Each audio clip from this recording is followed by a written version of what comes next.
Les réactions acide-base. Justement, c'est ce qu'on va voir aujourd'hui ensemble. Comment faire pour bien maîtriser les réactions acide-base? Quels sont les différents couples importants à connaître maintenant? Et comment faire pour ne plus jamais se tromper? Après cette vidéo, tu dois maîtriser par cœur les réactions acide-base. Alors justement, on va voir ça ensemble. Donc là, l'idée, c'est de reprendre des bases de terminale et de première. Vous avez vu ça normalement en première et en terminale. Donc, on se rappelle, hein, un acide et une base, on va le mettre comme ça, d'accord? On a une échelle. On a une échelle qu'on appelle une échelle de pH. Je vais le rappeler pour ceux qui ne le savent pas, pH, ça veut dire potentiel hydrogène. Potentiel hydrogène, c'est quoi? C'est tout simplement la quantité d'ions proton H+, qui est présent dans notre solution. D'accord? Donc le pH, potentiel hydrogène, c'est ce qu'on a en solution en H+, d'accord? Et c'est ça qui va déterminer la valeur de notre pH. Est-ce que notre solution va être acide ou basique? Alors on définira en tant qu'acide une présence forte en ion oxonium. L'ion oxonium, c'est donc H3O+. Donc il y aura une concentration extrêmement élevée. Alors que dans les bases, en solution, on aura une concentration en H3O+, qui sera relativement faible. D'accord? Ça, c'est important à savoir. Alors bien sûr, un acide, c'est quoi? C'est une espèce chimique qui est capable de donner un ou plusieurs protons H+. Donc un acide est capable de donner un ou plusieurs protons. Ok, en acide et base, on met H+, on définit comme un proton. Et une base, bien sûr, elle est capable de capter un ou plusieurs protons. Ça, c'est la base, d'accord? Vous devez connaître ça.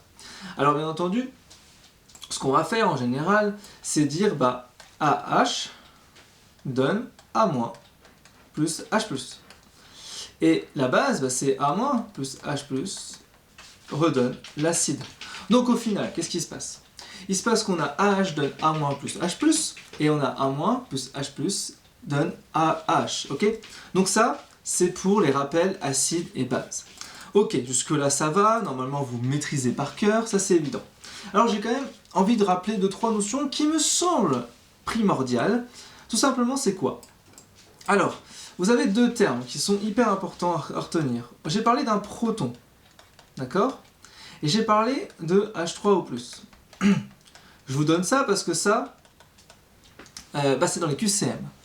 Alors le proton, ça c'est théorique. C'est-à-dire que, normalement, on a un acide qui va céder son proton, ok, ça fait un A-, ça donne une base, mais ça c'est théorique. On ne peut pas avoir des H+, tout seul, d'accord? Donc pour cela, on passe par l'ion oxonium. Qu'est-ce que c'est en fait? C'est tout simplement un H+, plus H2O. En fait, c'est ce qu'on appelle, tout simplement une solvatation, c'est-à-dire qu'il est hydraté, quoi. Une solvatation. Donc il est hydraté. Donc c'est de H3O+, c'est du H+, hydraté. Pourquoi? Tout simplement parce que les acides et les bases, ce sont des solutions aqueuses. Donc ça, on parlera de ça en solution aqueuse. Donc faites super attention dans les QCM, d'accord? Dans les QCM, il faut qu'on parle de solutions aqueuses pour utiliser le terme H3O+. Il y a énormément d'erreurs qui se font chaque année sur H+, H3O+. Donc faites vraiment attention, prenez le vocabulaire de votre enseignant, il va parler soit de H+, soit de H3O+. Il y en a même qui parlent d'ion hydronium sur H3O+. Je déteste ça parce que ça c'est totalement faux. C'est pas très logique de parler d'hydronium. On parle de oxonium, d'accord? Mais si on vous donne un terme hydronium, prenez-le comme tel. Voilà. Ça c'était un petit point important sur H+ et H3O+. Maintenant ce que je vous propose c'est qu'on aille voir quelques couples à connaître par cœur. Alors concrètement vous avez le couple avec H2O, donc on a H3O+, H2O. Donc on met toujours l'acide devant et la base en dessous, juste après. Donc là c'est donc oxonium. H2O c'est donc l'eau. Et on peut faire H2O et HO-. Sachant que HO- c'est l'ion hydroxyde. Donc ce qu'on comprend là, c'est que l'eau, là, dans ce cas-là, il est base. Et dans ce cas-là, il est acide. On appelle une espèce chimique à la fois acide et base. et ben on appelle ça une espèce ampholyte. D'accord? Ou amphotère, comme vous voulez. Donc c'est ampholyte, amphotère. Ok, ça c'est très bien. Alors ce qui est important à comprendre, c'est que les couples, on va devoir les mixer, puisqu'on va faire des réactions acide-base. Alors ces réactions acide-base, on va en faire quelques exemples, et puis je vais vous donner des acides un peu plus tard dans la vidéo, des acides forts à connaître par cœur, tout de suite. Alors on va prendre quelques exemples, histoire que vous puissiez un petit peu vous entraîner là-dessus. Alors je vais prendre, allez, admettons, on va prendre l'acide acétique. Ah, je vais mélanger de l'acide acétique, et puis je vais prendre une solution. On va prendre quoi? On va prendre de lactate. Allez, on va prendre du lactate de potassium. Alors, l'acide acétique, elle a pour formule CH3COOH. Donc là, on voit bien, c'est la fonction acide. Et puis, les lactates, alors je regarde vite fait pour ne pas me tromper, pour être sûr, c'est CHOH, CO, d'accord, plus notre potassium qui est là. Donc là, ce qu'on comprend bien, c'est que ici, on a notre acide, et ici, on a notre base. D'accord? Donc, les couples qui vont être mis en jeu dans cette réaction sont les suivants. CH3COOH, CH3COO-, d'accord? Donc ici, c'est l'acide acétique. Donc c'est aussi l'acide éthanoïque, c'est le vinaigre. Et ça, c'est l'ion acétate, ou éthanoate, comme vous voulez. Le deuxième couple, c'est donc CH3CHOH, COOH, et CH3CHOH, COO-. Donc là, on va avoir notre acide lactique, en haut, et celui-là, c'est l'ion lactate. Ok, notre ion lactate. Donc on a mélangé ensemble donc, de l'acide acétique avec notre ion lactate. D'accord? Donc, comme on va faire cette réaction, elle est relativement très simple. Je vais juste mettre les couples par là. Donc, globalement, on va faire CH3COOH plus CH3CHOH, CO-. Le potassium, c'est un ion spectateur, donc il n'intervient pas dans la réaction acide-base, donc je ne vais pas l'écrire.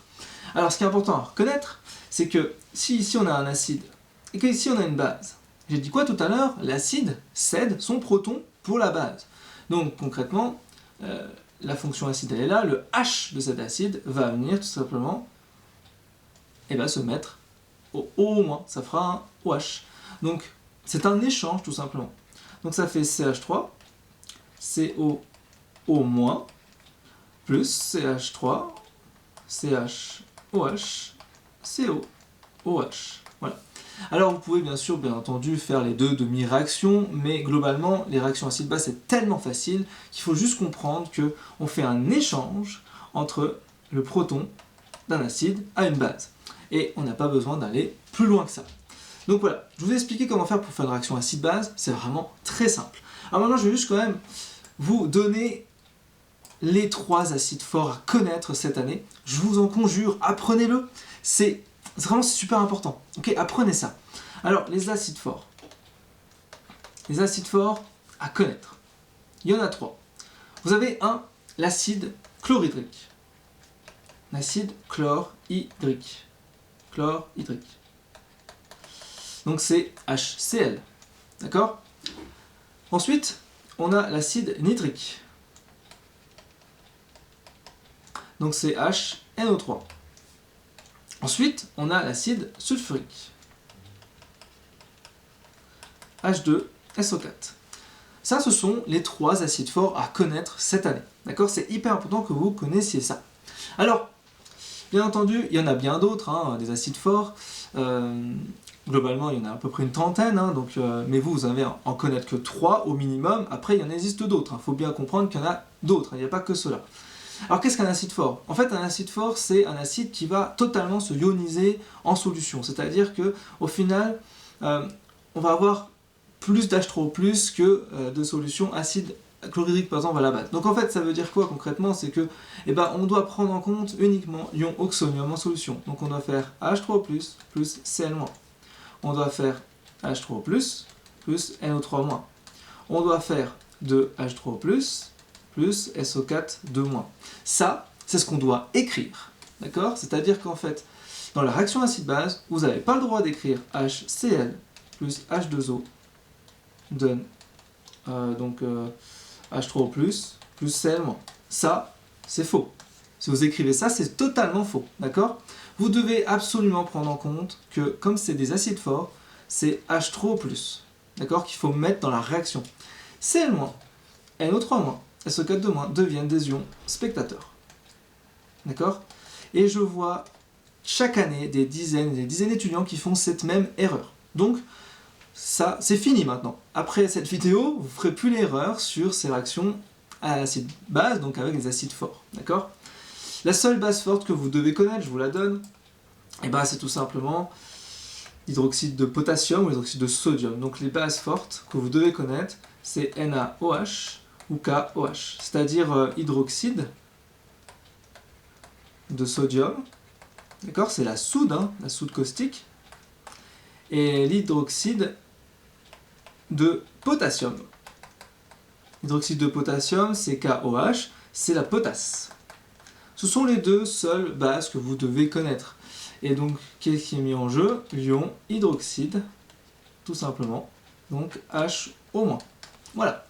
Donc là, à travers cette vidéo, je vous ai expliqué justement qu'on fait la réaction acide-base, les acides forts, la base forte, en tout cas à connaître. Et s'il vous plaît, ne vous trompez plus là-dessus. Ne vous trompez plus sur les réactions acide-base. C'est tellement simple que ça en devient tellement évident que vous faites pas mal d'erreurs. C'est pas grave, de faire des erreurs maintenant, c'est pas très grave. Mais au jour du concours, faites vraiment attention. Prenez bien les items de QCM, regardez bien si c'est écrit en solution aqueuse, regardez bien si c'est écrit acide chlorhydrique, ou alors c'est écrit chlorure d'hydrogène, c'est pas la même chose. Faites vraiment attention à ces petits pièges qui peuvent arriver de manière récurrente. Et puis, faites en sorte de bien réviser. Alors moi je vous retrouve pour pouvoir parler dans une prochaine vidéo du pH, comment le calculer, et bien sûr comment calculer le pK.